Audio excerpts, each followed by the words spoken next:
오늘은 이제 그 야고보서 말씀을 이제 함께 전해 드리려고 하는데요. 먼저 야고보서를 전하기 전에 신약 성경의 구조에 대해서 먼저 말씀을 좀 드리도록 하겠습니다. 신약 성경은 총 27권으로 이렇게 구성이 되어 있죠. 구약 성경은 몇 권으로 되어 있나요? 구약 성경은 39권 이렇게 되어 있습니다. 그래서 3927 하면은 신약 성경은 27권으로 이렇게 구성이 되어 있습니다. 그래서 성경은 총 66권으로 이렇게 되어 있고요. 하나님께서 한 권의 성경으로 또 이렇게 엮어 주셨습니다. 신약 성경의 이제 구조를 좀 말씀드리는데, 신약 성경은 크게 네 덩어리로 이렇게 되어 있어요. 네 덩어리. 첫 번째는 복음서로 되어 있고요. 두 번째는 역사서라고 되어 있고, 세 번째 덩어리는 서신서입니다. 서신서. 대부분 편지의 글로 되어 있어요. 그리고 마지막 덩어리는 예언서로 이렇게 크게 이제 네 덩어리로 이렇게 구분되어 있는데요. 첫 번째 덩어리, 이 복음서는 네 권의 성경으로 되어 있습니다. 우리가 이제 알고 있듯이 마태복음, 마가복음, 그리고 누가복음, 요한복음, 그래서 네 개의 이제 복음서로 구성되어 있습니다.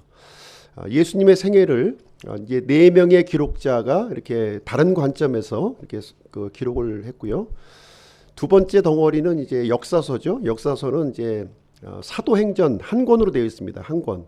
사도행전은 예수님이 승천하시고 성령님이 이 땅에 임하셔서 초기의 교회의 역사를 우리에게 이제 알려주고 있습니다. 그리고 세 번째 덩어리는 서신서로 이렇게 구성이 되어 있어요. 서신서는 총 이제 21권으로 이렇게 구성되어 있습니다. 가장 많은 분량으로 되어 있죠. 좀 복잡하기도 하고요. 그리고 마지막으로 네 번째 덩어리는 이제 예언서가 있는 거죠. 예언서는 한 권으로 되어 있습니다. 한 권. 요한계시록이 예언서예요. 그럼 이제 서신서를 좀 이제 말씀드릴 텐데요. 서신서가 총 이제 21권으로 이제 구성되어 있는데, 21권의 이 서신서는 크게 또 두 덩어리로 이렇게 나눌 수가 있는 거예요. 두 덩어리. 바울의 서신서와 일반 서신, 이렇게 이제 두 덩어리로 크게 이제 나누어지고 있습니다. 바울이 총 이제 몇 권의 성경을 썼냐면 14권의 성경을 썼어요. 무려 신약 성경의 절반에 해당되는 분량을 이제 바울이 이제 기록을 했고요. 그 다음에 이제 나머지 7권은 일반 서신이라고 부릅니다. 다른 말로는 공동 서신으로 이렇게 부르고 있습니다. 이제 바울의 서신도 이제 분량이 이제 14권이라 이제 많은 분량이죠. 그래서 이제 바울의 서신도 세 덩어리로 또 나눠져요. 세 덩어리로 나눠지는데, 첫 번째는 교리 서신입니다. 교리 서신. 두 번째는 이제 목회 서신이고요. 세 번째는 옥중 서신, 이렇게 해서 세 덩어리로 또 나눠지게 되어 있습니다. 그래서 첫 번째 교리 서신은 이제 몇 권이냐면 7권으로 이제 구성이 되어져 있습니다. 7권. 이제 교리 서신은 첫 번째 7권을 한번 해볼게요. 처음에 로마서, 그리고 고린도 전서 후서, 그 다음에 갈라디아서, 데살로니가 전서 후서. 이 마지막 손가락이 잘 안 펴지네요. 그리고 마지막 히브리서, 이렇게 해서 7권이 교리 서신으로 우리가 이제 분류가 되고 있습니다. 두 번째 목회 서신은 몇 권이냐면 3권입니다. 3권. 디모데, 전서 후서, 그다음에 디도서, 이렇게 해서 이제 목회 서신이라고 이제 분류를 해주고 있습니다. 그리고 마지막으로 이제 그 옥중 서신이라고 있어요. 옥중 서신. 옥중 서신은 이제 4권이 되겠습니다. 4권. 그래서 첫 번째가 빌립보서, 에베소서, 골로새서, 그다음에 빌레몬서, 이렇게 해서 4권을 옥중 서신이라 이렇게 불려서 이제 바울의 서신은 총 14권으로 이렇게 구성이 되어 있고요. 나머지 7권을 이제 우리가 어떻게 분류하냐면 일반 서신, 공동 서신, 이렇게 이제 분류를 하고 있습니다.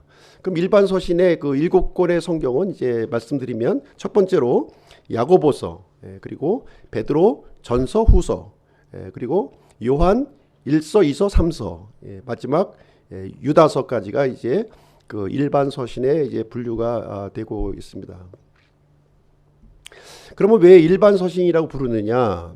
바울의 서신은 이제 바울이 이제 기록했다고 해서 우리가 이해가 되는데, 일반 서신이라고 부르는 이유는 무엇이냐면, 수신자가 특정화되지 않은 거예요. 수신자가 어떤 교회라든가 특정한 개인을 위해서 이렇게 기록한 것이 아니라 불특정한 사람들에게 이렇게 서신서를 기록했기 때문에 이 발신자, 성경의 발신자의 이름을 따서 이제 쓴 서신을 이제 일반 서신으로 우리가 분류를 하고 있는 것입니다. 그래서 야고보서는 누가 기록했어요?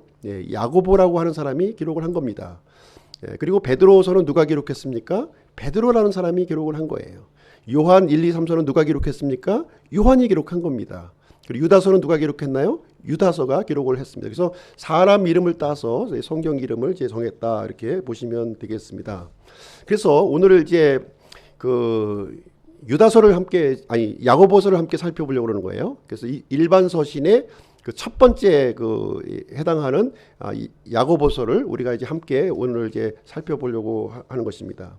그래서 1장 1절 보시게 되면, 야고보서 1장 1절 보시게 되면 이 편지의 발신자와 수신자가 여기에 이제 기록이 되어 있는 것을 우리는 이제 확인할 수가 있습니다. 성경의 발신자는 누구냐면 이제 야고보가 이제 기록을 했고요. 수신자는 널리 흩어져 있는 12지파라고 이렇게 명시가 되고 있습니다. 구체적으로 수신자가 명시 안 된 거죠. 그래서 이제 일반 서신 첫 번째 야고보서를 살펴보도록 하겠습니다. 먼저 이제 발신자인데요. 발신자가 이제 야고보로 되어 있는데, 이제 문제는 뭐냐? 성경에 야고보라고 하는 이름이 여러 명의 야고보가 등장한다는 거예요. 그렇죠? 이제 어느 야고보인지를 우리가 이제 알 수가 없는 것인데요. 성경에 등장하는 야고보는 첫 번째로 세베데의 아들 야고보가 있습니다. 이것은 예수님의 12제자 중에 한 사람이었고 수제자 중에 한 사람이었죠.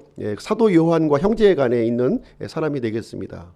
두 번째 야고보는 알페오의 아들 야고보예요. 알페오의 아들 야고보.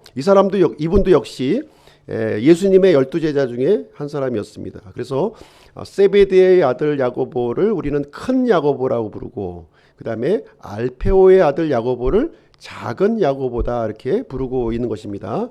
그 다음에 세 번째 야고보가 또 등장을 하고 있는데요. 세 번째 야고보는 누구냐면 예수님의 친형제, 그렇죠?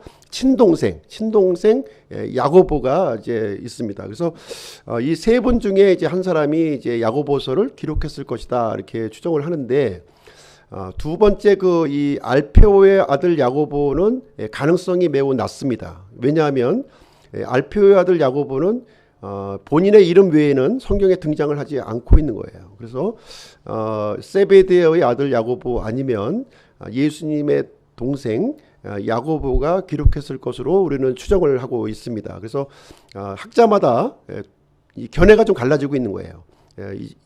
세베데의 아들 야고보가 기록했다, 이렇게 주장하시는 분들이 있고요. 두 번째로 예수님의 친동생인 야고보가 기록했을 것이다, 이렇게 주장하시는 분들이 있어요. 일단 저의 경우는 예수님의 동생 야고보가 기록했을 것이다, 저는 이렇게 추정을 하고 있습니다. 왜 그러냐면 이 세베데의 아들 야고보, 사도 야고보는 사도행전 12장에 보시게 되면 이제 헤롯 왕에 의해서 순교당하는 이제 기록이 거기에 등장하는 거예요. 그래서 이제 이 사도 야고보가 만약에 기록했다면 그때가 이제 이 42년 경인데요. 42년 이전에 야고보서를 이제 기록해야만 했었던 것이죠. 반면에 예수님의 동생 야고보는 이제 사도행전 15장에 보시면 초대교회의 지도자로 이렇게 등장하는 모습이 이제 기록이 되어 있습니다. 사실 이제 예수님의 동생 야고보는 친동생이지만 예수님을 믿지 않았어요. 공생의 기간 동안에는.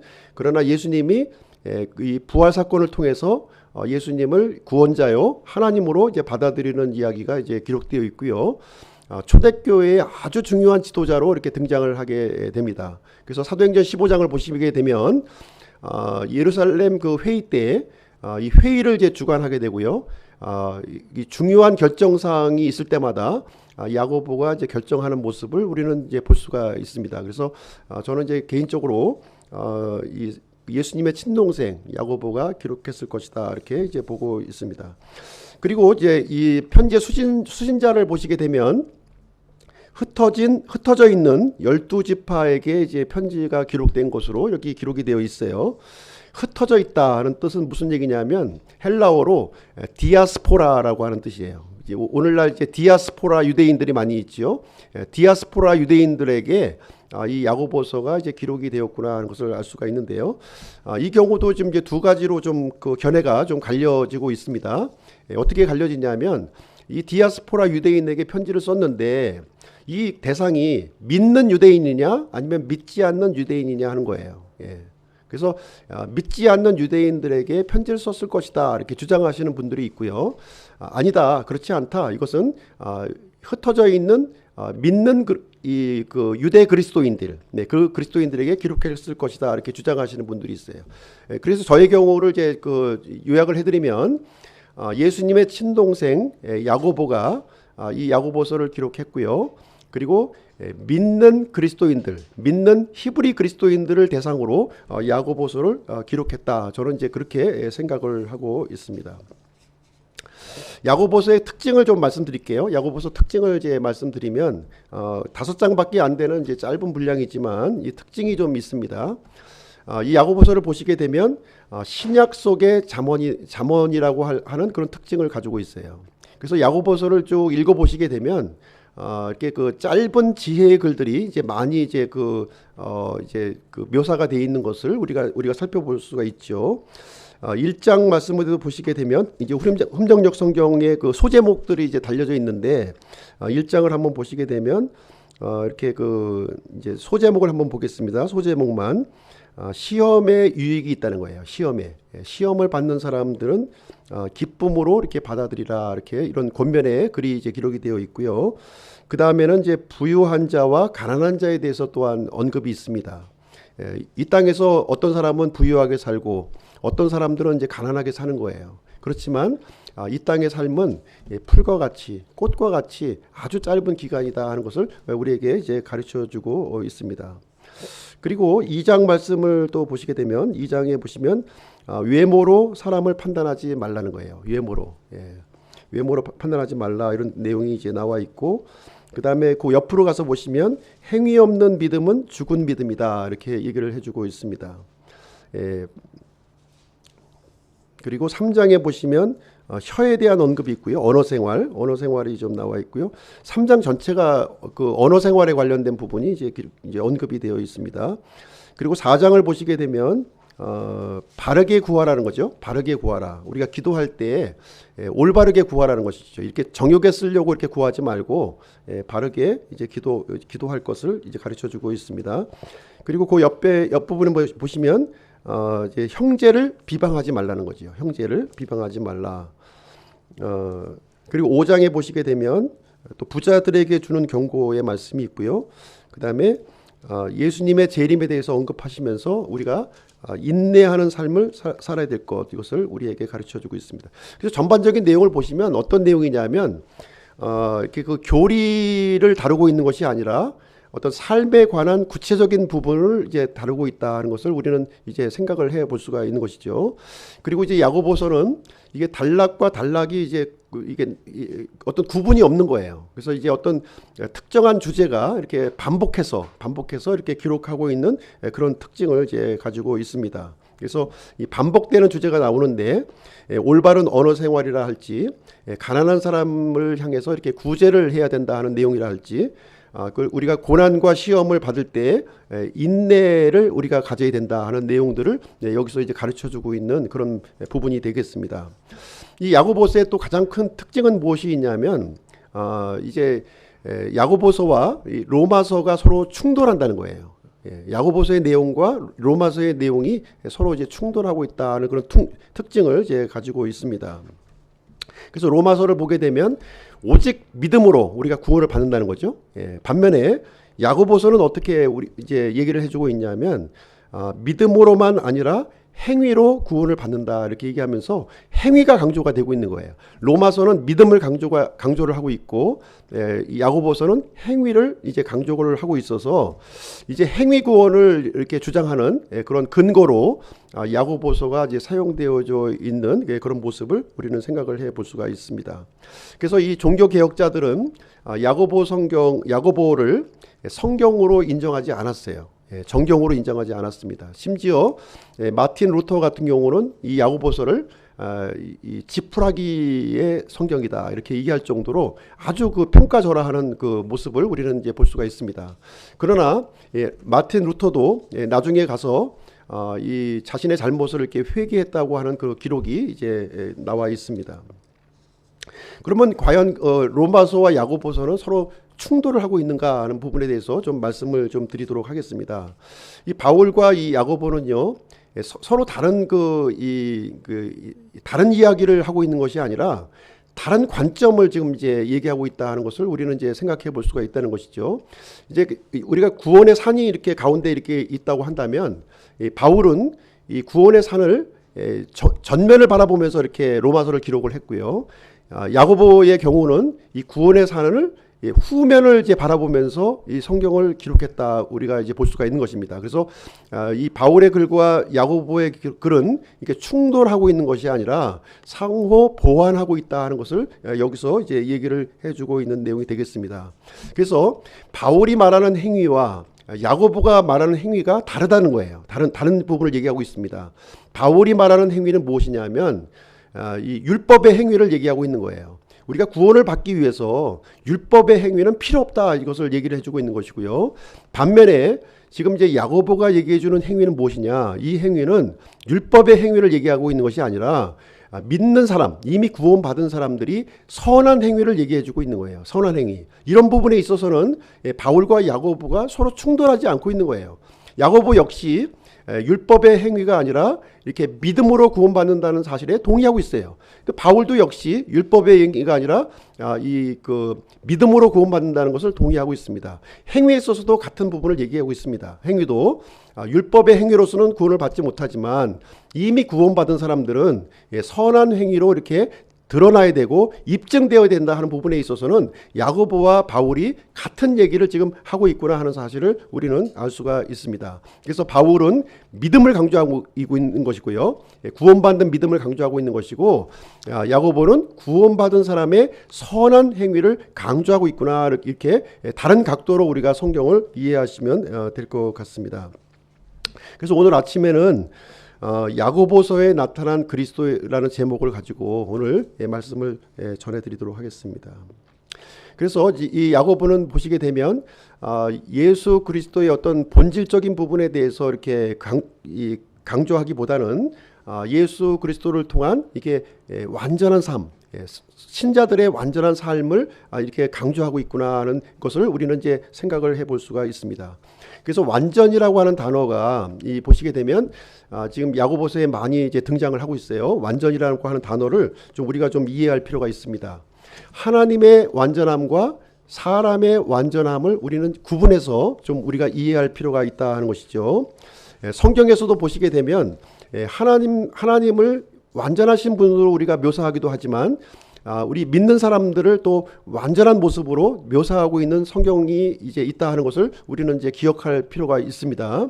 예를 들면 노아는 당대의 의인이었고 완전한 사람이었다 이렇게 얘기를 해주고 있습니다. 그렇다면 노아는 죄도 짓지 않고 하나님과 같이 완벽한 사람이었습니까? 그것은 아니었다는 것이죠. 노아가 완전한 사람이었다 하는 것은 무슨 얘기를 하고 있냐면은 하나님과의 관계성에 있어서 완전하다 이 얘기를 해주고 있는 내용이 되겠습니다. 그래서 특별히 이 죄를 이렇게 다룰 수 있고 극복할 수 있는 그런 능력을 가지고 있는 성숙한 믿음을 가지고 있음을 성경은 우리에게 말해주고 있는 거예요. 이 사람이 그 죄가 전혀 없고 깨끗한 사람이라고 하는 것을 의미하는 것은 아닙니다. 또 한 사람이 있는데요. 욥이라고 하는 사람이에요. 욥의 경우도 이 완전하다고 하나님께서 이 욥의 완전함에 대해서 하나님이 칭찬할 정도로 완전한 사람이었습니다. 그러면 욥이 죄가 전혀 짓지 않았습니까? 그렇지 않았다는 것이죠. 욥도 역시 허물이 많은 죄인이라고 하는 사실을 성경은 우리에게 가르쳐 주고 있어요. 그럼에도 불구하고 욥을 완전하다 이렇게 얘기하는 이유는 무엇이냐면 이제 욥의 믿음이 이렇게 성숙한 믿음을 가지고 있었다는 것을 얘기를 해주고 있는 것입니다. 죄를 이기는 그러한 파워를 이제 욥이 가지고 있었다 얘기를 해주고 있습니다. 그래서 이 사람에게 완전함이라고 하는 것을 이제 이 성경에서 얘기할 때에는 우리가 이제 그 병원에 가보면은 이제 무균실이라는 거 있죠. 무균실. 무균실을 얘기하고 있는 게 아니에요. 우리가 균이 전혀 없는 것을 얘기하고 있는 것이 아니라 균이 많이 있지만 내 몸이 이제 어떤 면역력을 발휘해서 그 균을 이길 수 있는 상태, 그 상태를 완전함으로 표현을 하고 있다 이렇게 보시면 되겠습니다. 그래서 이 야고보서에 나와 있는 이 완전함이라고 하는 것은 이게 그 믿음의 이 성숙함, 이 처음 믿은 이런 연약한 믿음이 아니라 이게 시험을 이길 수 있고 이렇게 또 이 죄를 극복할 수 있는 이런 성숙한 믿음의 상태를 완전함으로 표현하고 있다 이렇게 이런 식으로 우리가 좀 이해를 하시면 될 것 같습니다. 그래서 첫 번째로 우리가 이제 살펴볼 내용은 무엇이냐면 완전한 믿음을 주시는 그리스도시라는 거예요. 완전한 믿음. 우리 믿는 사람들에게 그 구원받은 사람들을 향해서 완전한 믿음을 주시는 그리스도이심을 여기서 말해주고 있습니다. 야고보서 1장 말씀을 이제 한번 보시게 되면 2절부터 4절 말씀을 한번 보시겠습니다. 2절부터 4절. 내 형제들아, 너희가 여러 가지 시험에 빠질 때에 그것을 다 기쁨으로 여기라. 너희 믿음의 단련이 인내를 이루는 줄 너희가 아느니라. 오직 인내를 완전히 이루라. 이것은 너희가 완전하고 완벽하여 아무것도 부족함이 없게 하려 함이라. 분명히 이 구절은 믿지 않는 유대인들에게 하시는 말씀이 아니라 이미 구원받은 그리스도인들을 향해서 하시고 있는 말씀이다 하는 것을 우리는 생각을 해볼 수가 있습니다. 그래서 우리는 믿음으로 말미암아 구원을 받았고요, 하나님의 자녀가 된 거예요. 새로운 신분이 되었다는 겁니다. 그렇다면 어떻게 되느냐? 구원받은 상태로 그냥 머물러 있어서는 안 된다는 거예요. 아이가 태어난 상태 그대로 베이비 상태로 머물러 있어서는 안 된다 하는 것을 얘기를 해주고 있습니다. 성장을 해 나가야 된다는 거예요. 성장을 하는데 성장하기 위해서 필요한 것이 무엇이냐면 시험이 필요하다, 이것을 얘기를 해주고 있습니다. 우리가 학교에서 시험을 왜 봅니까? 우리를 떨어뜨리고 낙방시키기 위해서 시험 봅니까? 그것이 아니죠. 우리의 그 학습 능력을 이렇게 성장시키기 위해서 우리가 이제 시험을 보는 것처럼 우리의 믿음도 하나님께서 시험을 주신다는 거예요. 시험을 통해서 이렇게 업그레이드 시키고 성장시키기 위한 목적으로 우리에게 주신다, 이렇게 얘기를 해주고 있는 것입니다. 그런데 성경을 보시게 되면 두 종류의 시험이 있다, 이제 우리에게 얘기를 해주고 있는 거죠. 두 종류의 시험이 있는데요. 하나님께서 주시는 시험이 있고 마귀가 주는 시험이 있다, 이렇게 얘기를 해주고 있는 내용이 되겠습니다. 그래서 이 두 종류의 시험을 우리가 좀 같은 시험이라고 하는 단어를 우리 성경에서 기록을 하고 있는데요. 이것을 이제 분별을 해서 우리가 이해할 필요가 있는 거예요. 하나님이 주는 시험이냐, 아니면 마귀가 주는 시험인가 하는 것을 우리가 구별할 필요가 있는 것이죠. 13절 말씀을 한번 보시겠습니다. 13절을 보시게 되면 이렇게 되어 있습니다. 13절 아무도 자기가 시험을 받을 때 내가 하나님께 시험을 받는다 하지 말라. 하나님께서는 악으로 시험을 받지도 아니하시고 친히 아무도 시험하지 아니하시느니라. 여기에 보시면 하나님께서는 시험을 받지도 아니하시고 시험을 하지도 아니하신다, 이렇게 말씀을 하고 있습니다. 그러면 여기서 말하는 시험은 무슨 시험입니까? 마귀의 시험을 얘기하고 있는 거예요. 사람들을 멸망시키고 파괴시키려고 하는 시험은 하나님께서 하지 않으신다는 거예요. 그럼 하나님이 하는 시험은 어떤 종류의 시험입니까? 우리에게 생명을 주고 우리를 더 성장시키기 위한, 훈련하고 단련시키기 위한 그런 목적의 시험을 주시지, 마귀가 주는 시험처럼 우리를 넘어뜨리고 멸망시키기 위해서 그런 시험은 우리에게 주시지 않는다, 이 얘기를 해주고 있는 거예요. 그래서 1장 2절 말씀을 보시게 되면 이렇게 얘기를 하고 있는 거예요. 1장 2절을 보시게 되면 내 형제들아 너희가 여러 가지 시험에 빠질 때 그것을 다 기쁨으로 여기라, 이렇게 얘기를 해주고 있는 거죠. 이 시험은 누가 주는 시험이에요? 하나님이 주는 시험이라는 거예요. 하나님의 주는 시험에 대해서는 기쁨으로 우리 그걸 받아들이라는 거예요. 그걸 받아들여야만 우리는 믿음이 성장하고 이렇게 단련을 받을 수 있다. 이제 이 얘기를 해주고 있는 내용이 이제 되겠습니다. 그러면 하나님의 시험과 마귀의 시험을 어떻게 우리가 분별을 할 수 있겠습니까? 하는 것이 이제 우리가 좀 의문이 드는 것이죠. 어떻게 우리가 구분을 할 수 있냐면 그 판단의 기준이 무엇이냐면 믿음에 있다는 거예요. 믿음. 나의 믿음을 이렇게 성장시키고 강화시키고 훈련시킬 목적으로 오는 것이라면 그 시험은 하나님으로부터 오는 것이라는 거예요. 반면에 내가 갖고 있는 이 믿음을 이렇게 약화시키고 나를 무너뜨리려고 하는 것이 있다면 그 시험은 마귀로부터 온 것이다. 이렇게 우리가 이해를 할 필요가 있는 것입니다. 그래서 3절, 4절 말씀을 보시게 되면 이렇게 이제 기록하고 있는 거예요. 너희 믿음의 단련이 인내를 이루는 줄 너희가 아느니라. 오직 인내를 완전히 이루라. 이것은 너희가 완전하고 완벽하여 아무것도 부족함이 없게 하려 함이라. 그래서 이제 이 믿음의 단련이 이제 우리에게 오게 되는데요. 그러면 우리가 인내로서 그것을 견뎌야 된다는 거예요. 기쁨으로 견디면서 우리는 어떤 믿음을 갖게 돼요? 성숙한 믿음, 완전한 믿음을 우리가 소유하게 된다는 것을 얘기를 해주고 있습니다. 초기에 가졌던 우리 믿음은 어떤 믿음이에요? 연약한 믿음이잖아요. 그렇죠? 환경에 무너지고 좌절하고 이렇게 그런 믿음이었어요. 그러나 하나님으로부터 오는 시험을 기쁨으로 우리가 받아들이고 이렇게 극복해 나갔을 때 환경을 이제 우리가 다스리고 지배하는 그런 믿음으로 바뀌어진다는 것을 얘기해주고 있습니다. 그래서 어려움이 없어지는 게 아니에요. 어려움이 우리 건강하고 똑같습니다. 우리 건강도 우리가 우리 주변에 바이러스와 이 세균들이 굉장히 많이 있잖아요. 예, 그렇죠? 근데 내 몸이 약하면 바이러스에 의해서 자꾸 병치레를 앓을 수밖에 없는 거예요. 그러나 내가 몸이 강하고 내적인 힘이 강하게 되면 병균이 없어지는 것이 아니라 병균을 이길 수 있는 힘이 우리에게 주어진다는 것을 우리는 생각을 해볼 수가 있는 것입니다. 그래서 야고보서를 이제 읽어보시게 되면 이제 누구의 믿음을 지금 이제 예시로 들고 있냐면 아브라함의 믿음을 예시로 들어서 우리에게 설명을 해주고 있는 거예요. 아브라함의 믿음. 아브라함이 어떤 분입니까? 우리 믿음의 조상이신 것이죠. 그래서 아브라함의 믿음을 예시적으로 보여주시면서 우리 그리스도인들도 이렇게 완전한 믿음으로 나아가야 될 것을 우리에게 가르쳐주고 있는 내용이 되겠습니다. 그러면 이 시간에 잠깐 제가 이제 아브라함의 이 일대기를 한번 잠깐 요약해서 이제 말씀을 드리도록 하겠습니다.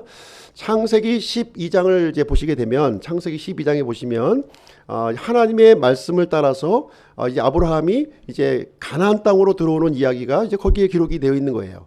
원래는 갈대아 우르 우상의 도시에서 살았던 사람이었어요. 그런데 하나님의 말씀을 쫓아서 이제 그 가나안 땅으로 들어오는 이야기가 창세기 12장에 이제 기록이 되어 있습니다. 그리고 나서 창세기 15장에 보시게 되면 이제 아브라함이 아직 자식이 없었을 때였는데요. 하늘의 별을 바라보라 이렇게 얘기하면서 너의 자식이 이제 별과 같이 이렇게 번성할 것을 이렇게 약속을 해주시게 됩니다. 그때 이제 아브라함이 하나님의 말씀을 믿으니 하나님께서 아브라함을 의롭게 여겨주셨다 이렇게 얘기하는 장면이 나와요. 그래서 이제 아브라함은 창세기 15장에 와서 구원을 받은 거예요. 구원받는 믿음을 본인이 소유하게 된 것입니다. 그러니까 12장은 아주 구원받지 못한 믿음이에요. 그냥 말씀에 반응하는 그런 믿음이었던 것이었고요. 15장에 와서는 구체적으로 예수님을 나의 하나님이요 구원자로 믿는 그 믿음을 가졌다 하는 것을 보여주고 있습니다. 그리고 나서 85세가 되었을 때 창세기 16장을 이제 보시게 되면 아브라함이 이제 믿음이 실패하는 장면이 거기에 기록이 되어 있어요. 그래서 이 사라를 통해서 이제 약속의 그 씨를 얻으려고 했던 것이 아니라 여종 하갈을 통해서 이 씨를 얻는 장면이 거기에 기록이 되어 있습니다. 그래서 이스마엘은 약속의 씨가 아니었던 거죠. 사라를 통해서 약속의 씨를 이제 얻어야만 했던 것입니다. 그래서 하나님께서는 창세기 21장에 가서야 이제 구체적으로 사라의 몸에서 이제 약속의 씨를 주시겠다는 약속을 구체적으로 이제 주시게 됩니다. 그래서 이제 그 100세 때에 아브라함은 이제 그 죽은 태에서 사라의 죽은 몸에서 이삭이 태어나는 그 하나님의 기적을 거기서 경험하는 내용이 기록이 되어 있습니다. 그리고 나서 창세기 22장을 보시게 되면 30년이 또 흘러가요. 30년이 흘러가서 이삭의 나이 30세가 되었을 때 하나님이 어떤 명령을 내리시냐면 내 독자 이삭을 번제 헌물로 바치라 하는 이런 명령을 내려주게 되는 거예요. 이삭이 어떤 자식입니까? 예, 눈에 넣어도 아프지 않을 그런 자식인 거예요. 어떻게 얻은 자식이에요? 이 자식을 번제 헌물로 각을 떠서 죽이라는 거예요. 하나님께서. 이 말씀을 순종할 사람이 누가 있어요? 순종할 수가 없었던 것이죠. 예. 그러나 이때 그 아브라함은 초기의 믿음이 아니었고 이미 성숙한 믿음을 가지고 있었던 상황이었어요. 그래서 하나님의 말씀을 순종해서 이 모리아 산에 가서 이삭을 번제 헌물로 바치는 이 아브라함의 모습을 우리는 이제 발견하게 되는 것입니다. 그래서 아브라함에게 주어진 이 내용이 바로 하나님의 시험이었다 이렇게 얘기를 해주고 있는 거예요. 그래서 아브라함은 이삭을 선택할 것이냐 아니면 하나님을 선택할 것이냐 하는 그런 기로에 놓이게 되었던 것이죠. 아마 초기의 믿음이었다면 이 아브라함은 이삭을 선택을 했을 거예요. 하나님을 버렸을 겁니다. 그러나 지금은 75세에 이제 가나안 땅에 들어와서 130세가 된 거예요. 무려 55년의 이런 여러 가지 연단과 시험과 인내 기간을 거친 다음에 성숙한 믿음을 갖게 된 거예요. 그래서 아브라함은 이삭을 선택한 것이 아니라 하나님을 선택하는 그 믿음을 여기서 보여주게 되었다는 것을 여기서 얘기해주고 있습니다. 그래서 이것을 통해서 성숙한 믿음을 얘기해주고 있는 거예요. 성숙한 믿음. 구원받는 믿음이 아닙니다. 이미 아브라함은 창세기 15장에서 이렇게 구원을 받았고요. 22장에서 나타난 이 믿음이라고 하는 것은 구원받는 믿음이 아니라 이미 성숙한 믿음이 이제 입증된, 객관적으로 입증된 믿음을 여기서 얘기해 주는 것이다 이렇게 보시면 되겠습니다. 그래서 그 내용이 이제 어디에 기록되어 있냐면 야고보서 2장에 기록이 되어 있는 거예요. 야고보서 2장을 한번 보시겠습니다. 야고보서 2장 21절 보겠습니다.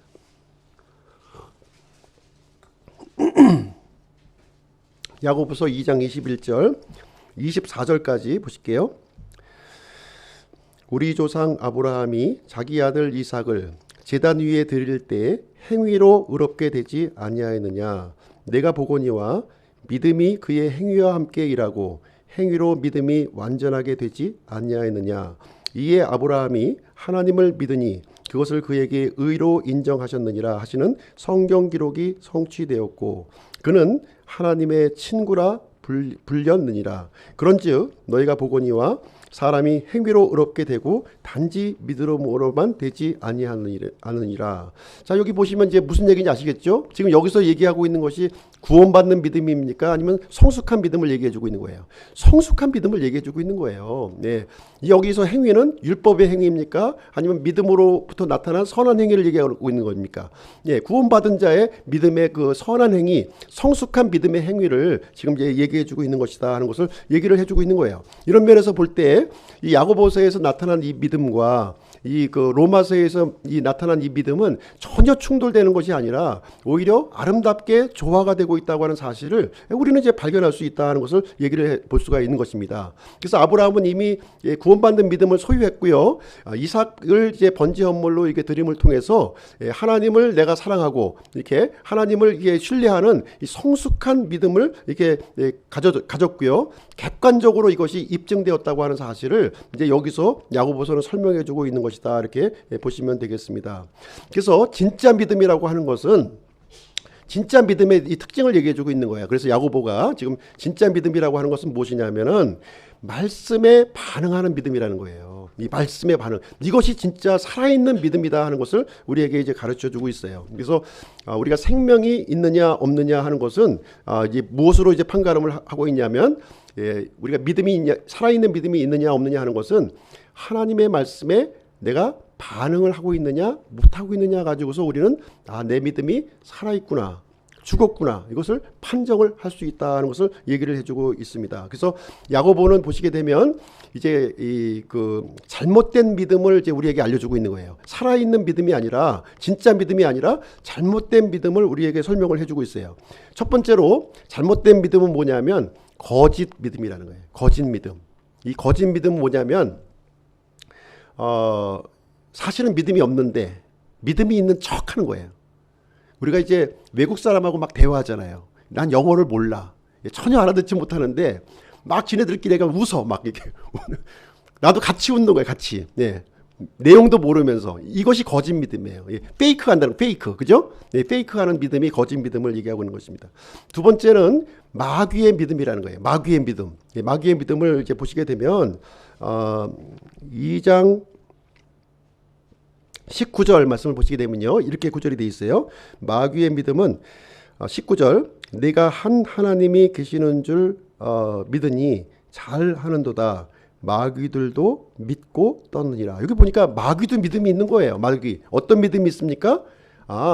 창조주 하나님이 계시구나, 삼위일체 하나님이 계시구나 하는 사실을, 그 믿음을 갖고 있는 거예요. 그러니까 하나님의 존재에 대한 믿음을 갖고 있는데, 지금 마귀는 어떤 위치에 있어요? 하나님을 섬기는 위치가 아니라 하나님을 대적하는 위치에 있는 거예요. 예수 그리스도의 주되심을 거절하는 위치에 있는 것, 바로 이것이 마귀의 믿음이다. 이것을 얘기해 주고 있는 것입니다. 아예 모르면 상관이 없는데 분명히 알고 있음에도 불구하고 세상을 선택하고 이렇게 그 불의를 선택하는 그 믿음, 그것이 마귀의 믿음이다. 이렇게 우리에게 알려주고 있습니다. 그리고 세 번째는 죽은 믿음이라는 거예요. 죽은 믿음. 이 죽은 믿음은 뭐냐면은 하나님의 말씀이 들려지는데 전혀 반응이 없어요. 이 똥인지 된장인지 모르는 거예요. 그러니까 요 상태가 바로 죽은 믿음이다. 이렇게 얘기를 해주고 있습니다. 그래서 우리가 사람이 살았다 죽었다를 이제 판정할 때는 어떻게 판정합니까? 이 움직임이 있어야 돼요. 움직임. 움직임이 있을 때 살았다고 얘기하는 거예요. 어떤 사람이 자동차에 부딪혀서 실신을 했어요. 그런데 그런 사람이 살았나 죽었나를 살펴보려면 어떻게 합니까? 송곳으로 한번 찔러보든가. 그러면 악하면 사는 거고, 악하지 않고 그냥 아무 반응이 없으면 죽은 거예요.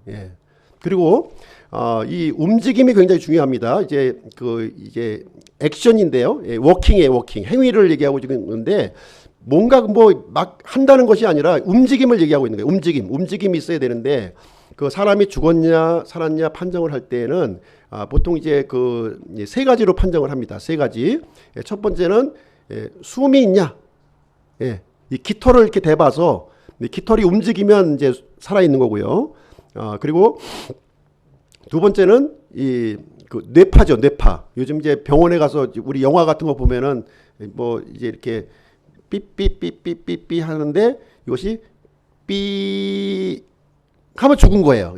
이제 사망 선고 내리는 거죠. 죽은 겁니다. 그 다음에 이제 살았다 죽었다 판정은 심장이 뛰고 있느냐 안 뛰고 있느냐. 이게 액션이 있어야 된다는 거예요. 액션이 있는 사람이 바로 이제 살았다는 것처럼 믿음도 마찬가지라는 거죠. 믿음도 이 하나님의 말씀이라고 하는 이런 것을 갖다 들이댔을 때 여기에 어떤 반응을 보이느냐에 따라서 사는 믿음, 죽은 믿음, 마귀의 믿음이 여기서 판가름이 된다 하는 것을 우리에게 얘기를 해주고 있는 내용이 이제 되겠습니다.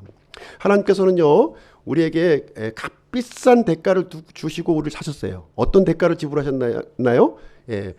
그 독생자 아들 예수 그리스도의 피를 주시고 우리를 사신 거예요. 새로운 생명을 주셨어요. 생명이 있느냐 없느냐 하는 것은 대단히 중요한 내용이 이제 되는 것이죠. 그래서 우리가 예를 들어서 비싼 값으로 피아노를 샀습니다. 피아노를 샀는데 피아노가 안 쳐져. 그것만큼 억울하고 이게 속상한 일이 어디 있습니까? 그렇지 않습니까? 그래서 이 얘기를 해주고 있는 것이고요. 야고보는 이 믿음을 강조하고 있는 내용이 이제 되겠습니다. 그래서 예수 그리스도께서는 우리에게 죽은 믿음, 거짓 믿음, 마귀의 믿음에서 우리를 벗어나게 해주시는 분이시다 하는 것을 우리에게 얘기를 해주고 있는 거예요. 그래서 완전한 믿음으로, 이 구원받는 믿음뿐만 아니라 이게 완전한 믿음, 열매 맺는 믿음으로 우리를 이끌어 가신다 하는 것을 얘기해 주시면서 이제 아브라함 같이 말씀에 반응하고 순종하는 이런 성숙한 믿음을 우리가 갖기를 원한다 하는 것을 이 야고보서는 강조하고 있는 그런 내용이 이제 되겠습니다. 이제 두 번째는 예수님은 어떤 분이시냐면 우리에게 완전한 지혜를 주시는 분이시다 하는 것을 우리에게 가르쳐 주고 있는 거예요. 완전한 지혜를 주시는 분이 되겠습니다. 이 세상에는요, 두 종류의 지혜가 있습니다. 두 종류의 지혜. 하나님의 지혜가 있고 마귀의 지혜가 있는 거예요. 마귀의 지혜가 있다 이렇게 얘기를 해주고 있습니다. 그래서 세상 지혜가 있고 이 하늘의 지혜가 있음을 말해주고 있습니다. 우리 다 같이 야고보서 3장 15절 말씀을 한번 보시겠습니다. 야고보서 3장 15절. 야고보서 3장 15절. 15절부터 17절까지 제가 읽어드리겠습니다. 이러한 지혜는 위로부터 내려오는 것이 아니요 땅에 속한 것으로 관능적이며 마귀에게 속한 것이니 시기와 다툼이 있는 곳에는 거기에는 혼란과 모든 악한 일이 있느니라. 그러나 위로부터 난 지혜는 첫째 순수하고 다음으로 화평하며 부드럽고 간청을 잘 들어주며 긍휼과 선한 열매로 가득하고 차별이 없고 위선이 없나니 의의 열매는 화평케 하는 자들의 화평 속에 뿌려졌느니라. 자, 여기 보시게 되면 땅에 속한 지혜가 있고요, 하늘로부터 내려오는 지혜가 있다, 이렇게 얘기를 해주고 있는 것이죠. 두 종류의 지혜가 있음을 분명하게 우리에게 알려주고 있습니다. 지금 우리 어떤 세상에 살고 있습니까? 영적인 분별력을 가지고 이렇게 보시게 되면 죄와 죽음과 마귀의 권능 아래에서 우리가 살고 있는 거예요. 맞습니까? 우리는 이 세상은 죄와 죽음과 마귀가 통치하는 그 지배 속에서 우리는 살아가고 있는 거예요. 그런 상황에서 이제 우리는 하나님의 사람으로 하나님의 생명을 소유하고 우리가 이제 살아가고 있다, 이제 이렇게 얘기를 해주고 있어요.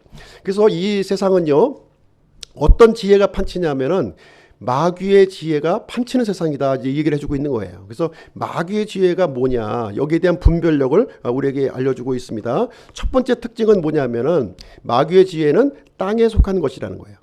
이 땅에 속한 것이 마귀의 지혜를 얘기해주고 있어요. 이 땅에서 추구해야 될 가장 중요한 가치, 그 무엇입니까? 우리가 이 세상의 삶을 살아가면서 가장 중요한 가치로 두고 살아가는 것들이 뭐예요? 사람들이 부와 명예와 권력이잖아요. 그걸 붙들기 위해서 우리 살아가고 있는 거예요. 악착같이 우리 공부도 하고 또 이렇게 살아가고 있는 것입니다. 그 돈 벌기 위해서, 또 명예를 얻기 위해서, 또 권력을 또 주기 위해서, 다른 사람보다 더 나은 위치에 올라가기 위해서 그 일을 지금 하고 있는 거예요. 두 번째 특징은 무엇이냐면 관능적인 것이다, 이렇게 얘기해 주고 있습니다. 관능적. 이 세상 문화를 한번 보시기 바랍니다. 모든 것이 관능적이에요. 그렇지 않습니까? 우리 육체를 기쁘게 하는 것들로 구성이 되어 있어요. 대부분의 돈벌이가 여기에 집중이 되어 있다 하는 것을 우리는 이제 생각을 해볼 수가 있습니다. 세 번째 특징은 무엇이냐면, 세 번째 특징은 마귀에게 속한 것이다, 이렇게 얘기를 해주고 있는 거예요. 이 세상 문화는요, 우상숭배의 문화예요. 자세히 한번 보시기 바랍니다. 모든 것이 우상숭배로 지금 이제 실질적으로 마귀를 숭배한다고 대놓고 숭배하지 않지만 대부분의 문화가 이 마귀의 문화로 지금 이제 구성되어 있음을 우리는 볼 수가 있습니다. 경치 좋은 곳에 다 가보세요. 경치 좋은 곳. 뭐가 있습니까? 불상이 놓여 있고 절들이 놓여 있고, 그런 곳이 다 이제 우리가 둘러싸여 있는 그런 문화가 되겠습니다. 우리가 이사할 때 어떤 날 이사합니까? 이사할 때 손 없는 날 이사하시잖아요. 손 없는 날. 손 없는 날 이사하면은 비싸요. 비싸고, 내가 이사하고 싶은 날 뭐 이사 못해요, 지금. 그럼 우리 그리스도인들은 언제 이사해야 됩니까? 손 있는 날 이사하세요. 손 있는 날. 손 있는 날 이사하면 값도 싸죠. 기다리지도 않고 바로 우리가 할 수가 있는 것입니다. 그래서 우리는 지금 이 세상에 이 마귀의 지혜로 둘러싸여 있는 이 세상 속에서 살아가고 있는데, 영적인 분별력을 가지고 우리가 살아야 된다는 것을 얘기를 해주고 있습니다. 우리가 하나님의 생명이 있는 사람이라면 이제는 방향 전환을 해야 된다는 거예요. 이 마귀와 죄와 죽음의 권능에서 우리가 벗어나야죠. 그 파워가 우리에게 있다는 거예요. 벗어날 파워가. 이 하나님의 생명이 없는 사람들은 이 마귀의 지혜 속에서 살아가는 거예요. 살다가 어떻게 됩니까? 마귀와 함께 영원한 멸망으로 가게 되는 거예요. 그러나 우리는 멸망으로 가는 사람이 아니라 영원한 생명으로 가는 사람들이기 때문에 이런 지혜를 벗어나서 이제 위로부터 오는 지혜, 그 지혜를 우리가 이제 얻어야 된다 하는 것을 얘기를 해주고 있는 것입니다. 그래서 위로부터 난 지혜의 특징은 17절, 18절 말씀에 여기에 이제 언급이 되어 있는 거예요. 17절, 18절. 그러나 위로부터 난 지혜는 첫째 순수하고 다음으로 화평하며 부드럽고 간청을 잘 들어주며 긍휼과 선한 열매로 가득하고 차별이 없고 위선이 없나니 의의 열매는 화평케 하는 자들의 화평 속에서 뿌려졌느니라. 자, 이 내용을 살펴보시게 되면요, 재미가 없죠. 뭐 재미있어? 아무것도 재미없죠. 그래서 돈벌이도 안 되고 재미도 없고 사람들이 알아주지도 않는 그런 일들이에요. 그런데 이것이 바로 위로부터 우리 내려온 지혜라고 우리에게 알려주고 있는 것입니다. 이런 일을 행하기 위해서는 익숙하지가 않아요. 네, 이 세상의 지혜 속에 이렇게 살고 있는 우리들에게는 이런 모습들이 자연스럽지도 않고 익숙하지 않은 거예요. 그러나 하나님의 생명을 우리가 소유한 사람들은 이러한 지혜를 우리가 소유해야 된다는 것을 우리에게 말씀을 해주고 있는 것입니다. 그래서 이러한 지혜를 얻기 위해서는 그럼 어떻게 해야 되느냐? 그러면 야고보서 1장 5절에 그 해답이 기록이 되어 있어요.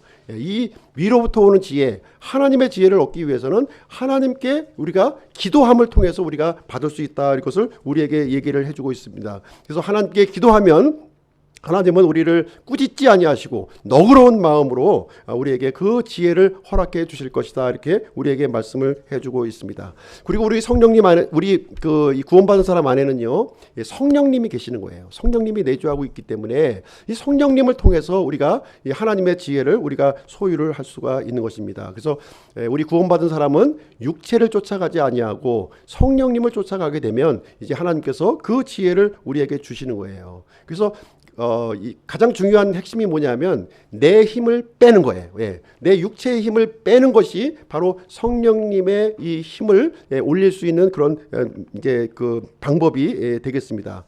우리가 운동할 때에도 힘을 주면 운동이 안 되는 거예요. 예. 운동할 때에도 이렇게 그 회전력을 가지고서 우리가 이제 그 쳤을 때 이제 그 강한 파워가 나타나는 것처럼 우리 믿음 생활도 마찬가지인 거예요. 내 힘을 빼고 성령님의 힘으로 이렇게 그 이제 했을 때 강한 파워가 나는 것을 우리는 이제 생각을 해 볼 수가 있는 것이죠. 그 내용을 우리가 동일하게 적용을 하시면 되겠습니다. 그래서 마귀는 이 세상 지혜를 가지고 우리를 속이고 있다는 거예요. 이 영적인 분별력을 가지고 잘 보셔야 돼요. 이 땅에 속한 것, 관능적인 것, 마귀에 속한 것으로 우리를 이제 죽음으로 이제 이끌어가고 있는 모습을 우리는 가져야 되겠습니다. 그래서 우리는 하늘의 지혜를 얻어야 되는데 이 하늘의 지혜는 예수 그리스도께서 우리에게 주신다는 거예요. 이 완전한 지혜를 우리가 이제 이제 얻어야 될 것을 우리에게 야고보서에서는 우리에게 강조하고 있는 그런 내용이 이제 되겠습니다. 자, 세 번째로 예수님은 어떤 분이시냐? 완전한 인내를 주시는 분이시다 하는 것을 우리에게 가르쳐 주고 있습니다. 인내를 우리에게 주신다는 것인데요.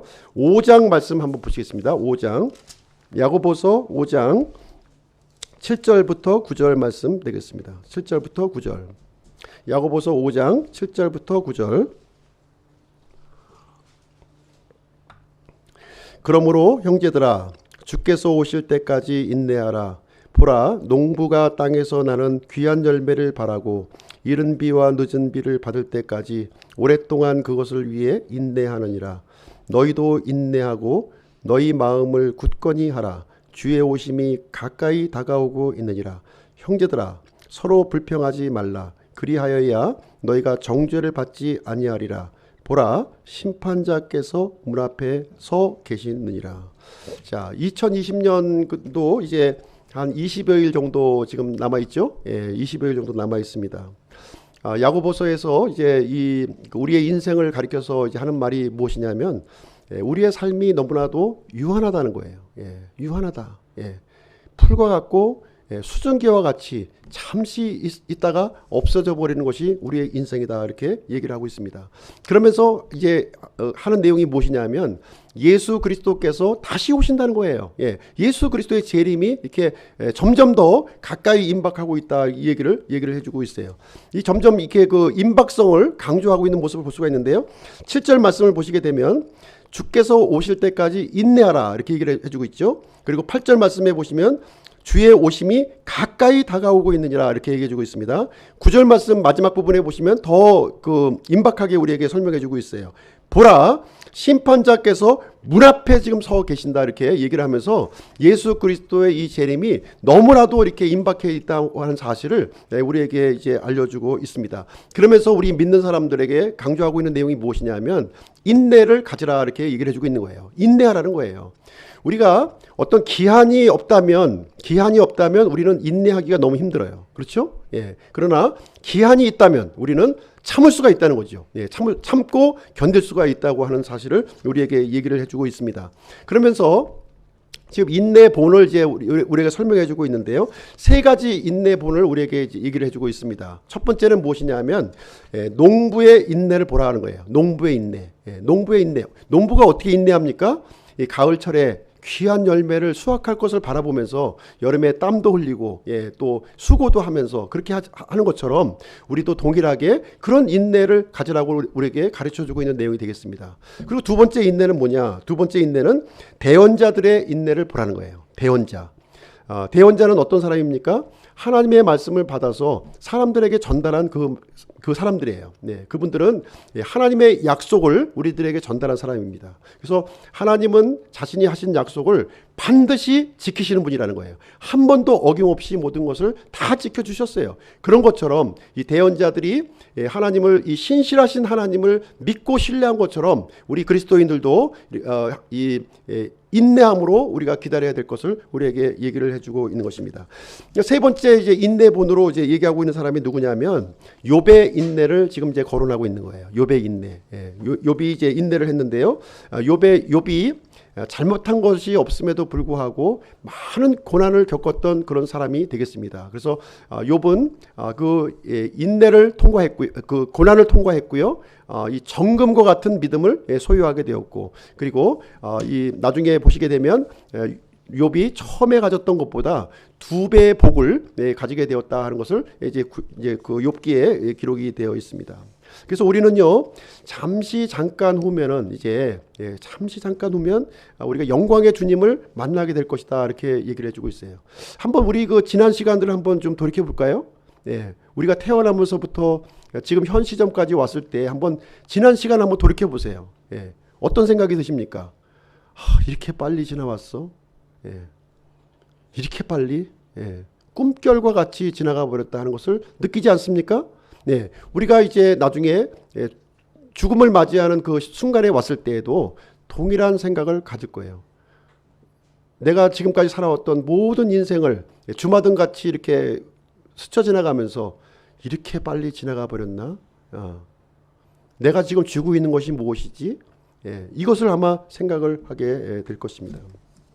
이때 야고보는 이 얘기를 우리한테 해주고 있는 거예요. 인내하라는 거예요.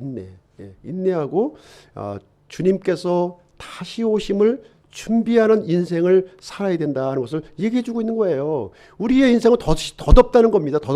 아무리 우리가 부와 명예와 이 권력을 쥔다 할지라도, 그렇죠? 아무리 관능적인 것으로 우리를 즐겁게 우리 몸을 한다 할지라도, 우리가 뭔가 힘이 된다고 생각을 해서 그것을 막 붙들고 살았는데, 그런다 할지라도 우리는 풀과 같이 꽃과 같이 우리의 인생은 덧없이 지나가 버리는 것이 우리의 인생이라는 거예요. 그러면 가장 가치 있는 인생은 뭡니까? 우리가 이제 예수 그리스도의 재림을 바라보면서 그것을 준비하는 그 모습이 진짜 의미 있는 삶이고 이 중요한 가치를 가지고 붙잡는 삶이다 하는 것을 우리에게 가르쳐주고 있는 내용이 되겠습니다. 그럼 오늘 이제 이 말씀을 기초로 해서 적용할 교훈을 함께 좀 살펴보도록 하겠습니다. 아마 이제 야고보는 예수님의 친동생이었어요. 누구보다도 예수님을 잘 알고 있었겠죠. 어렸을 때부터 같이 그냥 막 어울려서 지냈던 그 예수님, 사실 믿음을 갖기가 힘들었을 거예요. 우리의 구원자요, 하나님이라고 하는 생각을 갖기가 힘들었을 겁니다. 예수님을 믿지 못했습니다. 그러나 예수님이 이제 십자가에서 죽으시고 다시 부활하신 사건을 통해서 참으로 이분이 구원자요 하나님의 아들이시구나 하는 것을 이제 발견하게 된 겁니다. 그러고 나서 예수님의 모습을 이렇게 그리면서 예수님과 같이 이렇게 완전한 모습을 내가 갖춰야 되겠구나 하는 그런 생각을 가지면서 예수님의 모습을 이렇게 그리면서 이 야고보서를 이렇게 기록하지 않았나 하는 생각을 가져보게 되는 것입니다. 그래서 예수님의 모습을 담기를 원하는 이 야고보의 그 심정이 이 야고보서에 이렇게 구절구절 배어 있다고 하는 사실을 우리는 볼 수가 있습니다. 이 구원받는 믿음을 강조한 것은 아니지만 이미 구원받았다면, 하나님의 생명을 우리가 소유했다면 어떠한 삶을 우리가 살아야 될 것인가 하는 것을 우리에게 가르쳐주고 있는 내용이 되겠습니다. 첫 번째는 이제 완전한 믿음을 우리가 소유해야 된다는 거예요. 우리가 구원의 믿음을 소유했다면 거기서 멈추지 말고 완전한 믿음을 우리가 소유해야 된다는 것을 우리에게 얘기를 해주고 있습니다. 아브라함과 같이 이렇게 믿음이 입증되었을 때 우리가 사람들에게 유익을 줄 수가 있는 것이고요, 하나님께 영광이 되는 거예요. 우리 마음속에만 갇혀 있으면 아무 소용이 없는 거죠. 나에게만 유익한 것일 뿐일 것입니다. 두 번째로 우리에게 가르쳐주는 내용은 무엇이냐 하면 혀를 제어하라는 거예요. 혀를 제어하라 이렇게 얘기를 해주고 있습니다. 그래서 야고보서에서는 이 혀라고 하는 지체는 어느 누구도 이렇게 이 통제할 수 없는 지체이다 이렇게 우리에게 얘기를 해주고 있습니다. 아마도 이 혀 때문에, 이 언어 때문에 상처를 입은 사람이 아무로 많이 있으리라고 저는 생각을 합니다. 그렇죠? 근데 이 혀라고 하는 것은 믿음의 성숙도와 서로 연관이 되어 있다는 거예요. 믿음이 이렇게 약하면 이 혀에 대해서 실수를 할 수밖에 없는 거예요. 연발하는 거죠. 그러나 믿음이 성장하면 성장할수록 우리가 언어 생활을 조심하게 되고 또 혀를 이렇게 통제하는 그런 능력이 우리에게 주어진다고 하는 사실을 우리가 알 수가 있습니다. 그래서 혀에 대해서 우리가 실수하지 않기 위해서는 우리가 성장해야 되는 거예요. 성장해야 되는 거예요. 그리고 이 혀에 대해서 실수하는 사람들을 보게 되면 그 사람을 위해서 기도해 줘야 되는 거예요. 믿음이 이렇게 아직 이렇게 성숙하지 못했구나, 연약한 믿음을 갖고 있구나, 성장할 수 있도록 우리가 기도해 주는 그런 마음이 우리가 필요하다는 것을 말씀을 드릴 수가 있겠습니다. 세 번째로 이 야고보서에서 우리에게 가르쳐주는 교훈은 무엇이냐면 겸손하라는 거예요. 겸손하라. 겸손. 이제 올바른 믿음을 우리가 갖기 위해서 가장 큰 장애물이 뭐냐? 가장 큰 장애물이 교만이에요. 교만이 우리의 믿음을 성장하는데 가장 큰 장애물을 주고 있습니다. 그러면 우리 믿음을 성장하기 위해서는 어떻게 해야 되느냐? 겸손해야 된다는 거예요. 겸손과 믿음은 같은 뿌리에 있는 거예요. 교만은 우리의 성장을 막고 있는 잡초와 같은 것이에요. 그래서 같은 뿌리인 겸손을 우리가 가져야 될 것을 얘기를 해주고 있습니다. 그래서 이 겸손은 나를 낮추고 자기 비하하는 것이 아니에요. 자기 비하하는 것이 아니라 하나님 앞에서 진정한 나를 발견하는 것입니다. 진정한 나의 모습을 발견하고 나의 이 낮은 자리에 처하는 거예요. 내가 부유하지만 이렇게 가난한 자리에 처하는 겁니다. 내가 힘이 있지만 약한 자리에 서는 것을 바로 진정한 겸손이라고 우리에게 가르쳐주고 있는 내용이 되겠습니다.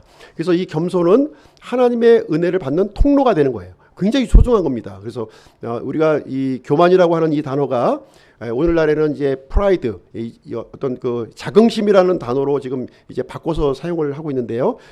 이 성경은 그렇지 않다는 것이죠. 교만은 하나님을 대적하는 것이고요. 이 하나님의 은혜를 막는 장애물이라는 거예요. 그래서 우리는 겸손한 마음을 품을 때 하나님의 소중한 모든 것들을 우리가 소유할 수 있다고 하는 사실을 우리에게 가르쳐주고 있고, 야고보서는 이 부분을 강조하고 있는 것입니다. 우리가 겸손할 때 우리는 하나님께서는 우리를 높여주시고 우리에게 은혜를 베풀어 주시는 분이시다 하는 것을 여기서 얘기를 해주고 있습니다. 야고보서의 결론을 내리도록 하겠습니다. 완전한 생명은 완전한 삶으로 인도한다는 거예요. 생명과 삶은 분리된 것이 아니라 서로 연결되어 있다는 거예요. 연결되어 있다. 분리되어 있다면 죽은 거예요. 죽은 생명이라고 얘기를 해주고 있습니다. 생명과 삶은 서로 연결되어 있다는 것을 우리에게 가르쳐주고 있습니다. 그래서 오늘은 야고보서에서 나타난 그리스도에 대해서 함께 살펴보는 그런 시간을 가졌습니다. 그래서 완전한 믿음, 완전한 지혜, 완전한 인내를 이루시는 우리 기쁨 침례교회 성도님들이 되시기를 주님의 이름으로 축복드립니다. 기도하고 오전 예배 마치도록 하겠습니다.